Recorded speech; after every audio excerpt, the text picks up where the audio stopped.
The House and Senate must now come together and pass a budget resolution after both chambers passed their own versions. But the big question, will the House version that paves the way for an extension of the 2017 Trump tax cuts survive in the Senate? Joining us now to discuss this and more is Executive Vice President of the National Taxpayers Union, Brandon Arnold. Good morning to you, sir. Good to see you as always. Good morning. American families, Brandon, have already been hammered by inflation. So how important right now are these tax cuts?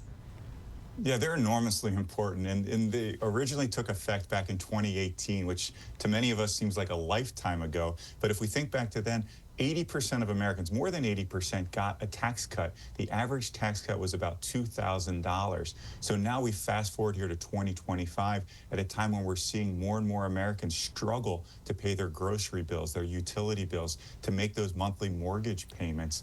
Raising taxes to the tune of thousands of dollars would absolutely be devastating to average American families. That's why we need to lock these tax cuts and make them permanent as the Congress tackles this important bill. There's also $2 trillion in spending cuts, which they say is necessary so America does not go bankrupt.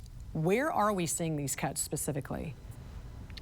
Yeah, the budget doesn't actually specify where those spending cuts are going to take place. What it does is establish a framework that we need to achieve these important spending cut targets. Because listen, spending has ratcheted up since the pandemic to unprecedented levels. We need to get spending back under control. And getting $2 trillion from a bloated budget where we have hundreds of billions of dollars going out the door in improper payments that should not be being made. We have so much waste, fraud, and abuse within the federal government. I think there's plenty for Congress to chip away at during this process. For sure. You know, the IRS is where we're seeing a lot of those cuts already. Thousands have already been laid off. What percentage of IRS workers right now are at retirement age? Yeah, about 60% of IRS workers are within 6 years of retirement age. So it is an aging workforce. And beginning to chip away at that workforce, I think, is important because the federal government has gotten too large. The IRS in particular has hired tens of thousands of employees just over the past couple of years. So we're talking about an aging workforce, aging technology at the IRS. What was your organization's testimony last week on IRS modernization, especially when it comes to customer service? Yeah, I mean, it is long overdue. You talk about decades old IT at the IRS, like you said, an aging workforce, and an emphasis at that agency on enforcement actions rather than doing what it ought to do, and that is providing the best customer service it possibly can to taxpayers. Listen, if they do a better job in providing advice to taxpayers as they're filling out their tax forms each and every year, there'll be less of a need for enforcement activities because people will get it right the first time.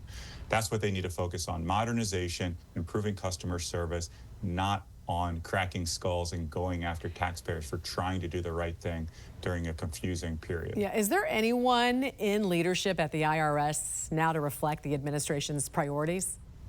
Yeah, that's a huge problem because the last IRS commissioner retired. He resigned back in January. There's an acting commissioner now. The acting commissioner is stepping down tomorrow. So we're going to have a second acting commissioner. Billy Long, a former member of Congress from Missouri, is Trump's pick to lead the agency, but he has not yet been confirmed. We need leadership in that role because it's critically important to taxpayers to get the IRS back on track. Executive Vice President of the National Taxpayers Union, Brandon Arnold. Great to see you, sir. Have a great weekend. Thank you.